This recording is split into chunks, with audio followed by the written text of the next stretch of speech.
Dear student, good morning. हम लोग office.com पे आज ये लेक्चर डिस्कस कर रहे थे और कुछ कनेक्शन एरर हुआ। उसके बाद में हम ये डिस्कस नहीं कर पाए, तो इसीलिए मैं ये लेक्चर आपके लिए अपलोड कर रहा हूँ। आपको इसको ठीक से देखना है। ज्यादा से ज्यादा ये डिटेल में लेक्चर 35 मिनट्स तक जा सकता है। मैं आपके लिए अपलोड कर रहा हूं, आपको ये देख लेना है। वैसे पिछला लेक्चर भी इसी से रिलेटेड था, लेकिन ये लेक्चर थोड़ा और डिटेल में है। Student, we were discussing what is IR. IR, it is a abbreviation of industrial relation. In examination, may ask IR perspective or industrial relation perspective. Two things, but similar. What is perspective? Perspective, it is a seeing towards any object. Sorry for disturbance. Seeing towards any object. Object के तरफ देखने का नजरिया, इसको बोलते हैं perspective. अब ये पर्सपेक्टिव में एक कहानी मैंने आपको बताया था और एक बार शेयर करता हूं कि 6 अंधे लोग थे। ओके, मैंने 4 भी बताया है, 5 भी बताया है। ओके, कंसीडर करके हम इस बार 6 भी बता देते हैं। ज्यादा कम कंसीडर कर सकते हैं, ऐसा कोई इश्यू नहीं है। ओके, मैनेजमेंट का स्टोरी है। तो 6 अंधे लोग थे। तो 6 अंधे लोगों ने एक एनिमल को टच किया। तो पहला अंधा बोलता है कि एनिमल तो प्लेट के जैसा है। दूसरा अंधा बोलता है कि नहीं, एनिमल तो सांप के जैसा है। तीसरा अंधा बोलता है कि नहीं, एनिमल तो झाड़ू के जैसा है।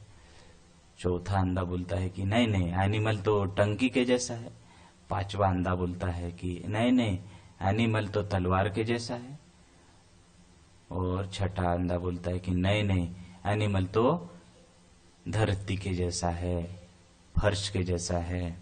ओके, ये 6 अंधे जो है वो एनिमल को अपने एक्सपीरियंस से बता रहे।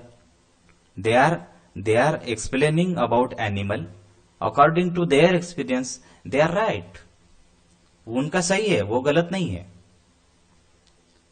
Animal is like plate, animal is like a sword, animal is like a sweep, animal is like a trunk, animal is like a flower. It is all right. ऐसे ही इंडस्ट्रियल रिलेशन के कुछ psychologist ने अपने तरीके से IR को बताया था।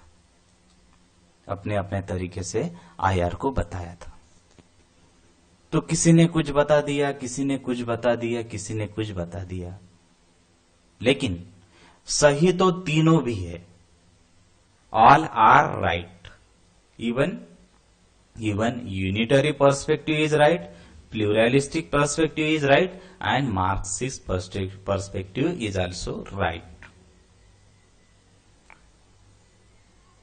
Unitary perspective said, first one, unitary, इसका unitary, okay, कुछ one के जैसा लगता है। This perspective said, organization have a one leader, and only one leader can manage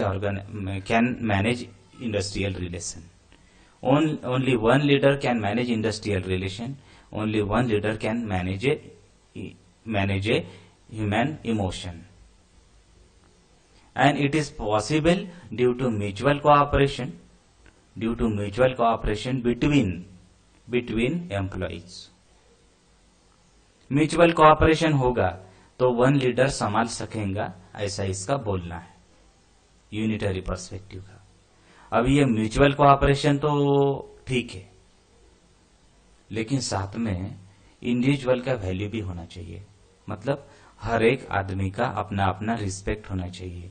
if respect is there, If respect is there, individual value is there, then they can manage industrial relation. with the help of only one leader. Individual respect is there, individual का अपना एक respect होगा तो वो industrial relation manage कर पाएंगे. One leader, only one leader can manage industrial relation and they have shared goal. Shared गोल का मतलब ये कि सबका अपना अपना जो गोल है वो शेयर्ड है, सबके पास में सिमिलर गोल है, सिमिलर ऑब्जेक्टिव है सबके. All must have similar objective, and if similar objective is there, then they can manage industrial relation with the help of only one leader. Only one leader, एक leader manage करेगा अगर उनका shared गोल होगा तो. Shared goal it means common goal, common objective, common objective, सबका ध्येय जो है, लक्ष्य जो है वो क्या है, सिमिलर रहेगा तो one leader can manage industrial relation. यहां पे वी कंसेप्ट है स्टूडेंट, वी कंसेप्ट. अब ये वी कंसेप्ट क्या बताता है? ये वी कंसेप्ट ये बताता है कि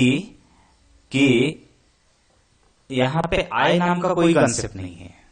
आई नाम का कोई कंसेप्ट नहीं है. कंसेप्ट कौन सा है? वी नाम का. तो वी नाम का कंसेप्ट है. तो ये वी नाम के कंसेप्ट में सॉरी, ये लाइट जा रहा है आ रहा है, इसके लिए ये थोड़ा सा प्रॉब्लम हो रहा है, नहीं तो हमारा तो ठीक ठाक यहाँ पे चल रहा था. वी कंसेप्ट अभी ये लाइट जाने की वजह से अभी थोड़ा सा डिस्टर्ब हो सकता है.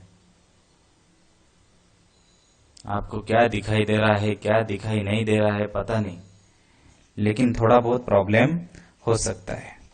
तो ये वी कंसेप्ट के बारे में हम लोग बात कर रहे.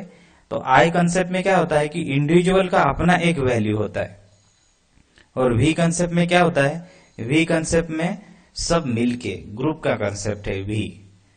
तो अगर वी कंसेप्ट होगा, अगर वी कंसेप्ट होगा तो क्या होगा? अगर वी कंसेप्ट होगा तो क्या होगा? सब लोग एक साथ मिलके रहेंगे, यही है ना. तो सब लोग एक साथ मिलके रहेंगे तो हो सकता है कि इंडस्ट्रियल रिलेशन अच्छा हो, इंडस्ट्रियल रिलेशन अच्छा हो. अभी थोड़ा सा ये प्रॉब्लम आ रहा है हमको, सॉरी फॉर डिस्टर्बेंस. ठीक है, अभी दिख रहा है आपको शायद. तो वी कंसेप्ट है, सबका अपना अपना कॉमन इंटरेस्ट होना चाहिए, ऐसे इसमें बोला है. सबका अपना अपना कॉमन इंटरेस्ट होना चाहिए, ये इसमें बोला है. कॉमन इंटरेस्ट अगर रहेगा, कॉमन इंटरेस्ट अगर रहेगा तो क्या होगा? तो क्या होगा? इंडस्ट्रियल रिलेशन मेंटेन रहेगा. उसके बाद में promotion of harmony and peace, promotion of harmony and peace. मतलब ये कि सब लोग एक साथ मिलकर रहेंगे, सबका इमोशन कॉमन होगा, सबका इमोशन शेयर्ड होगा, सब एक दूसरे को सपोर्ट करेंगे, और सब एक दूसरे को सपोर्ट करेंगे तो ऑर्गेनाइजेशन में शांति बनी रहेगी, और ऑर्गेनाइजेशन में शांति बनी रहेगी तो only one leader can manage industrial relation. ये बोला है. ठीक है, ये बोला है.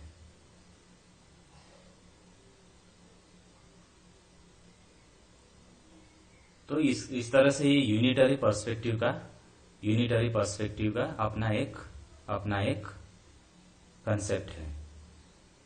ऑर्गेनाइजेशन में सिंगल अथॉरिटी होगा, और ऑर्गेनाइजेशन में single authority can manage the industrial relation.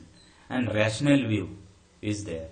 Rational view का मतलब ये कि सबके लिए कॉमन, और सबके लिए कॉमन, और उस टाइम पे जो सही हो वो view, it is rational view. And organization as a whole, all will consider organization as a whole. So it is about unitary perspective. Then second perspective is pluralistic perspective. यहाँ पे कुछ इंग्लिश ग्रामर के जैसा लगता है. Plural का मतलब एक से ज्यादा, सिंगुलर मतलब वन, प्लूरल मतलब एक से ज्यादा. Plural, it means more than one.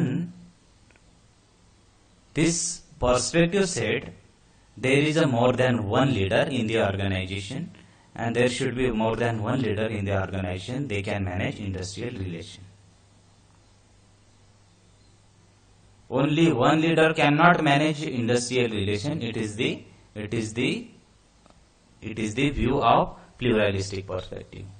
एक ही लीडर ऑर्गेनाइजेशन को नहीं संभाल सकेगा, ऐसा इस प्लूरलिस्टिक पर्सपेक्टिव का मानना है. सही भी है, ओके, सही भी है उस हिसाब से देखे तो, क्योंकि ऑर्गेनाइजेशन में एक से ज्यादा लीडर होती है, हमने देखे. डायरेक्टर होते हैं, हमने देखे. लेकिन ऑर्गेनाइजेशन में वन लीडर भी तो होते हैं जिनके प्रिंसिपल पे ऑर्गेनाइजेशन चलता है. जैसे टाटा का अपना ऑर्गेनाइजेशन, टाटा का इतना बड़ा ग्रुप, टाटा का इतना बड़ा ग्रुप रतन जी टाटा के प्रिंसिपल पे चलता है. अंबानी का इतना बड़ा ग्रुप अंबानी जी के प्रिंसिपल पे चलता है.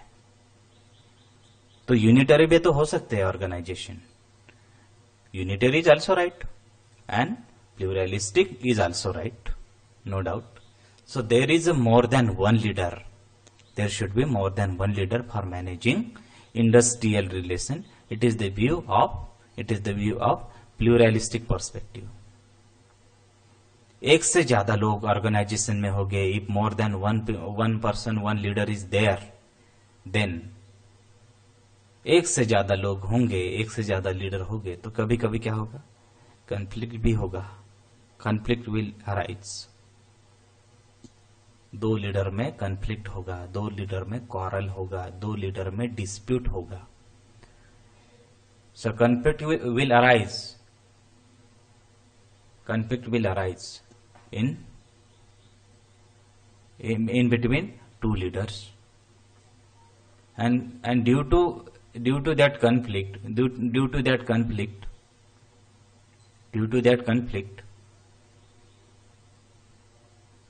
they will compete with each other. Because their interest may different. Their interest may different, so we can say it is a competing for interest. So two leaders having a different interest, and they are competing for interest. So there is a conflict between them due to interest. An organization divide into different group. Organization divide into different group because of two leader, and each group have its own interest. जैसे a leader है और B leader है, दो leader है, तो दो leader का अपना अपना ग्रुप रहेगा. ए और बी दो लीडर है, सॉरी, ए और बी दो लीडर है, तो ए और बी का अपना अपना ग्रुप रहेगा. तो ए और बी का जो ग्रुप रहेगा उसके हिसाब से ऑर्गेनाइजेशन दो ग्रुप में डिवाइड होगा. लेकिन एक बात, conflict is also beneficial for organization because, okay, it means I am not saying conflict is very good, I am saying beneficial, because conflict creates stability and set good industrial relation. conflict creates stability कैसे बोल सकते हैं? आप बोलेंगे ना कि conflict creates stability, sir आप कैसे बोल सकते हैं? बोल सकते हैं क्योंकि क्या होता है, झगड़ा होने के बाद में थोड़ा माइंड फ्रेश होता है. झगड़ा होने के बाद में थोड़ा माइंड फ्रेश होता है। झगड़ा ऐसे बुरे लोग ही झगड़ा करते हैं ऐसी बात नहीं है, बहुत सारे झगड़े अच्छाई के लिए भी होते हैं। Half of the 50% conflict is there in the world for good things। झगड़े होंगे, रिजॉल्व होंगे तो कुछ अच्छा निकल के आएगा। Due to resolution of conflict, some new outcome will there. So conflict is also beneficial for the organization। Pluralistic perspective क्या बोलता है कि दो लीडर रहेंगे, दो लीडर का दो ग्रुप रहेगा, दो लीडर का डिफरेंट इंटरेस्ट रहेगा। डिफरेंट इंटरेस्ट की वजह से क्या होगा? डिफरेंट इंटरेस्ट की वजह से डिफरेंट ग्रुप बनेंगे, दो ग्रुप में झगड़ा होगा और झगड़े के बाद में स्टेबिलिटी आएगी। Conflict create stability. लास्ट वाली लाइन पढ़िए, conflict create stability and set good industrial relation. So industrial relation is possible with a two leader also or more than two leader also, because of their group, their interest, industrial relation is possible। अभी हमने जो unitary perspective देखा, यहाँ पे तो कहीं पर भी कॉन्फ्लिक्ट का नामोनिशान नहीं था। म्यूचुअल कोऑपरेशन चल रहा था, इंडिविजुअल वैल्यू चल रहा था, share goal, concept, common interest, promotion of harmony and peace, single authority, rational view, organisation as a whole, ये सब चल रहा था। कितना अच्छा चल रहा था यूनिटरी पर्सपेक्टिव। लेकिन ऐसा तो होता नहीं है। ओके, इतना अच्छा तो चलता नहीं है, बनता नहीं है। क्यों नहीं बनता है? क्योंकि वन लीडर से ऑर्गेनाइजेशन, वन लीडर के बीच में और लीडर तो आता ही है ऑर्गेनाइजेशन में। ह्यूमन का नेचर ही ऐसा है कि वो कॉम्पिटिटिव है। Human is competitive in nature. Human want to compete. Human want to compete with other. So competition is there. Competition is there. Without competition nothing. So rational view, ये बड़ी जो बातें यहाँ पे हमने जो की, ये कोई ऑर्गेनाइजेशन में क्या करती है? कोई ऑर्गेनाइजेशन में ये एग्जिस्ट करती है, लेकिन सब ऑर्गेनाइजेशन में ये एग्जिस्ट नहीं करती है। ओके, तो यहाँ पे ये प्लूरलिस्टिक पर्सपेक्टिव ये भी मानना पड़ेगा। सिंगल अथॉरिटी वाला भी मानना पड़ेगा, यूनिटरी और प्लूरलिस्टिक वाला भी मानना पड़ेगा। तो ये बात हो गई प्लूरलिस्टिक के बारे में। और उसके बाद में फिर pluralistic perspective having one weakness, that is what pluralistic perspective said conflict arise in the organization। क्या होगा? conflict arise होगा। लेकिन प्लूरलिस्टिक पर्सपेक्टिव ने ये बात नहीं बताई कि conflict क्यों होगा। सिर्फ इतना बताया कि कॉम्पिटिंग फॉर इंटरेस्ट की वजह से दो ग्रुप डिवाइड होंगे। लेकिन कॉन्फ्लिक्ट क्यों होगा उसका डिटेल में नहीं बताया। इसीलिए फिर तीसरा पर्सपेक्टिव भी हमको मानना पड़ेगा। Third perspective is Marxist perspective. Marxist perspective said conflict arises due to economic, emotional gap। conflict क्यों होता है? conflict इसलिए होता है क्योंकि दो लोगों में इकोनॉमिक गैप होता है। दो का पेमेंट अलग होता है। दो पर्सन का वेजेस अलग हो सकता है। दो पर्सन का अर्निंग अलग हो सकता है। दो पर्सन का इकोनॉमिक स्टेटस अलग हो सकता है। different economic status, different wages, different payment is there. So due to that, conflict will arise. अभी हम लोग एक एग्जांपल लेते हैं. We consider one example. One is peon, another one is officer. Officer का अपना एक रिस्पेक्ट होगा, पियून का अपना एक रिस्पेक्ट होगा. ऐसे तो होगा नहीं ना कि पियून को ऑफिसर का रिस्पेक्ट मिलेगा नहीं. But human is human must have similar respect. It is one rational view. Human must have similar respect. Yes, it is a rational view. So there is a respect gap in all organization structure. I am not saying peon must have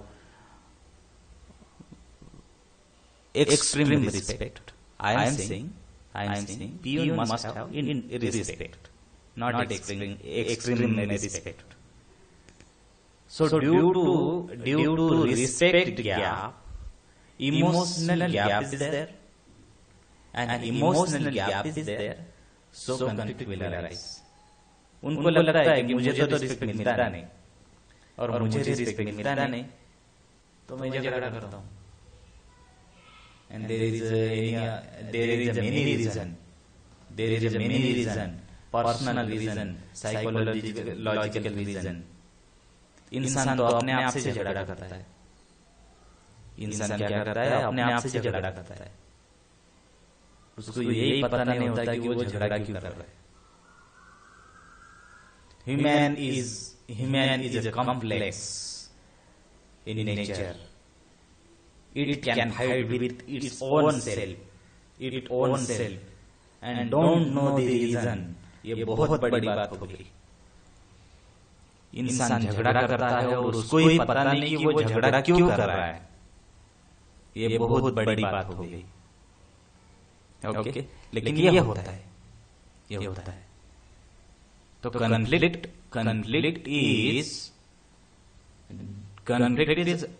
is there due to economic and emotional gap, and conflict is there due to injustice. किसी पे अन्याय हो जाता है, किसी को payment कम दिया जाता है, किसी को रिस्पेक्ट कम है, किसी को पेमेंट और रिस्पेक्ट दोनों भी कम है, किसी को वैल्यू नहीं दिया जाता है, किसी की बात नहीं सुनी जाती है. Employees feeling like alone in the organization. Employees feeling like one stone in the organization. उसको लगता है कि मैं तो पत्थर के जैसा हूँ, मैं कितना भी पिघला तो कोई मेरी सुनता नहीं है. Injustice.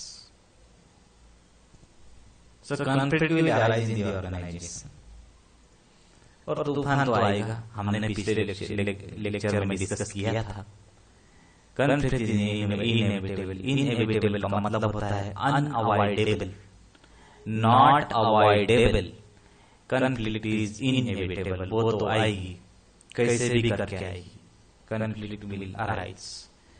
झगड़ा तो होगा, झगड़े के सिवा तो काम नहीं चलेगा. conflict will arise. Reason is psychological, reason is personal, reason is emotional, reason is it is a human nature. It is a human nature. Conflict will arise in the organization. So it is Marxist perspective. Conflict will arise in the organization. Student, I am explaining in detail in this module. So I think you are understanding, and if you are not understanding, you can ask me question in comment section on my WhatsApp number. And conflict will arise in the organization due to type of society and economic gap.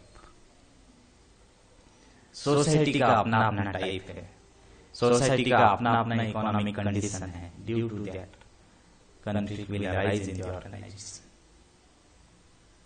and economic disparity is there in the society. Economic disparity is there in organization. किसी के पास पैसा ज्यादा हो सकता है, किसी के पास पैसा कम हो सकता है, और इस वजह से भी कॉन्फ्लिक्ट होता है, इस वजह से भी कॉन्फ्लिक्ट होता है. So it is a Marxist perspective. Conflict is arise due to economic, emotional gap. Conflict is arise due to injustice. Conflict is inevitable in nature, and due to type of society and economic gap in the society, conflict will arise.